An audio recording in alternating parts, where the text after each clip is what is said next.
السلام عليكم، ازيكم عاملين ايه؟ يا رب تكونوا بخير. النهارده هعمل معاكم الرواني، من احلى الكيكات اللي ممكن تعمليها.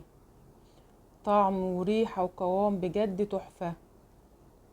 شايفين جمالها؟ دايبه دوبان كده وشاربه الشربات بتاعها، ومش معجنه، وطعمها وريحتها بجد خطيره. هتجربيها بجد تحفه. راح بقى تزوري حد او جايلك ضيوف، عايزه حاجه حلوه مفيش غيرها، الكيكه ديت خطيره. طعمها وريحتها تحفة. شايفين جمالها بجد، وطريقتها سهلة خالص. ولو انت اول مرة تخشي المطبخ هتعمليها بجد هتطلع معاكي ناجحة وممتازة. يا ريت تشتركي في القناة لو انت مش مشتركة، وتفعلي الجرس عشان يوصلك كل جديد، وتشجعوني بلايكاتكم وتعليقاتكم الجميلة. نسمي الله ونصلي على الرسول. اللهم صل وسلم وبارك على محمد وعلى آله وأصحابه أجمعين. في البداية كده هعمل الشربات. كوبايتين سكر، احط عليهم كوبايتين ميه لحد ما يدوبوا دقيقتين كده او 3 دقايق. بعد كده هنزل عليهم بعصرة ليمونة يغلوا دقيقتين كمان، وبعد كده هطفي عليهم. خلاص. نيجي بقى نحضر الكيكة. معايا 4 بيضات بدرجة حرارة المطبخ، لو عندك في التلاجة اخرجوهم من قبلها. هعملها بمضرب السلك العادي، ومش هحتاج الخلاط خالص. حاطين الشربات على البوتاجاز، عايزاه يكون بارد. خلاص كده اجيب المضرب،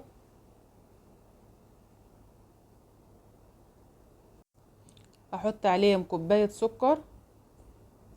كوباية واحدة هنعاير بيها كل المكونات. لازم بقى ندوب السكر كويس قوي مع ال4 بيضات، ما يكونش فيه سكر خالص في الطبق من تحت، لازم ندوبهم كويس قوي عشان ميبقاش مخرز في الكيك. وكمان لازم لونه يفتح كده.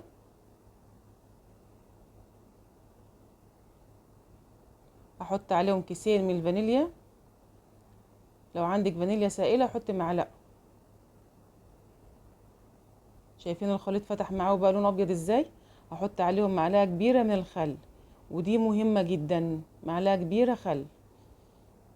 بتدي الكيكة بتكون لونها فاتح وتكون مرتفعة، وكمان بيقضي نهائيا على زفرة البيض.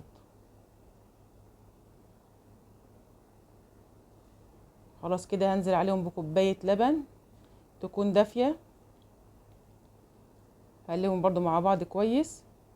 يبقى 4 بيضات عليهم كوباية سكر، معلقة كبيرة خل، كوباية لبن تكون دافية، وبنفس الكوباية عاير بيها كوباية زيت، بنفس المج اللي انا معايره بيه كل المقادير. وحاولي تعمليها بزيت ما يكونش له ريحة.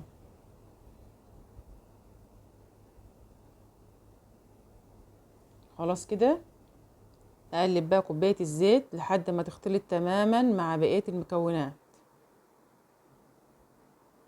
لو انت عايزة تعملي المكونات دي تضربها في الخلاط مفيش مشكلة.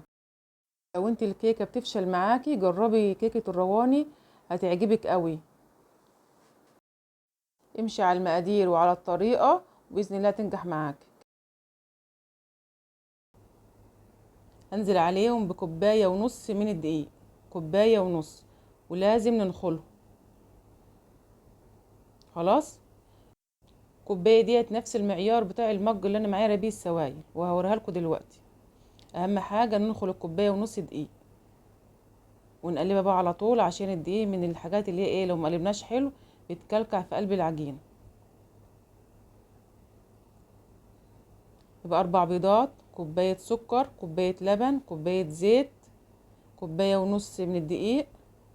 احط عليهم رشة ملح، وحطيت معلقة كبيرة من الخل، وكيسين فانيليا.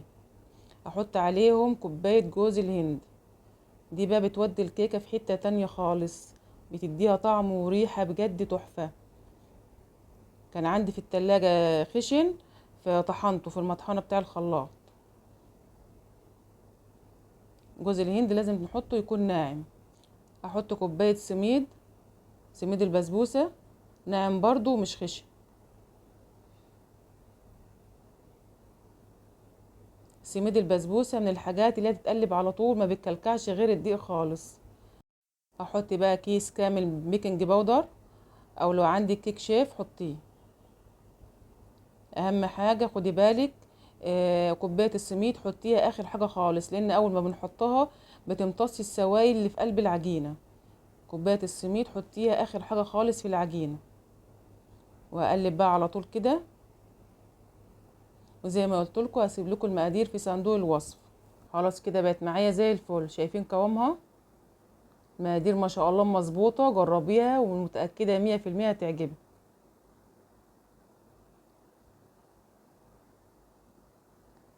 هجيب بقى صينيه احط فيها معلقه سمنه، هدينا كده من تحت كده من الاحراف. اي صينيه عندك، لو عايزه تحطها في صينيه مستطيله زي ما انت عاوزه. انزل بقى الخليط بتاعنا زي ما انتوا شايفينه كده، بيبقوا 3 صواني من تحت بعض. دي الصينيه الكبيره، بس بصراحه ما اعرفش مقاسها كام، بس مقاسها كان مظبوط قوي، مخلي الكيكه مرتفعه. وكان مناسبه قوي له. لو عايزه تعملها في صينيه اكبر من كده عادي، او اقل مش مشكله. ديت الكوبايه اللي انا عايرت بيها المقادير، والمج الاتنين نفس المقاس بالظبط، نفس المعيار بتاع المج هو بتاع الايه الكوبايه. طلعتها بقى من الفرن، بتحطها في الفرن على درجه حراره 180، بتاخد من 25 دقيقه ل 30 دقيقه. وخدي بالك منها لان السميد بيخليها تاخد لون بسرعه. هي خدت لون معايا بسيط كده من الاحراف. وبنسقيها بالشربات يكون دافي، ما يكونش يعني بارد خالص، دافي حاجه بسيطه. والكيكه بتكون طالعه من الفرن سخنه، بنسقيها بالشربات على طول. مقدار الكوبايتين السكر وكوبايتين الميه بتاع الشربات مظبوط ليها قوي. لو عايزه تعملي كوبايه ونص ميه وكوبايه ونص سكر زي ما انت عاوز، بس المقدار الشربات ده مظبوط لها جدا. شايفين الكيكه بجد تحفه، حلوه قوي باذن الله. جربيها وهتعجبك، من احلى الكيكات اللي ممكن تعمليها. طعم وريحه ولون بجد تحفه.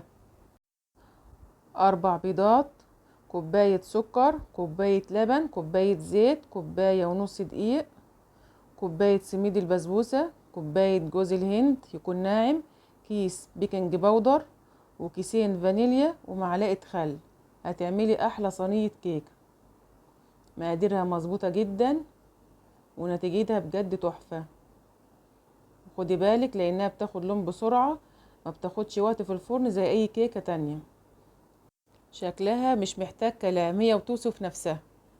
بجد تحفه وممتازه. يا ريت تشتركي في القناه لو انت مش مشتركه، وتفعلي الجرس عشان يوصلك كل جديد، وتشجعوني بلايكاتكم وتعليقاتكم الجميله، وتعملوا مشاركه مع اصحابكم وحبايبكم.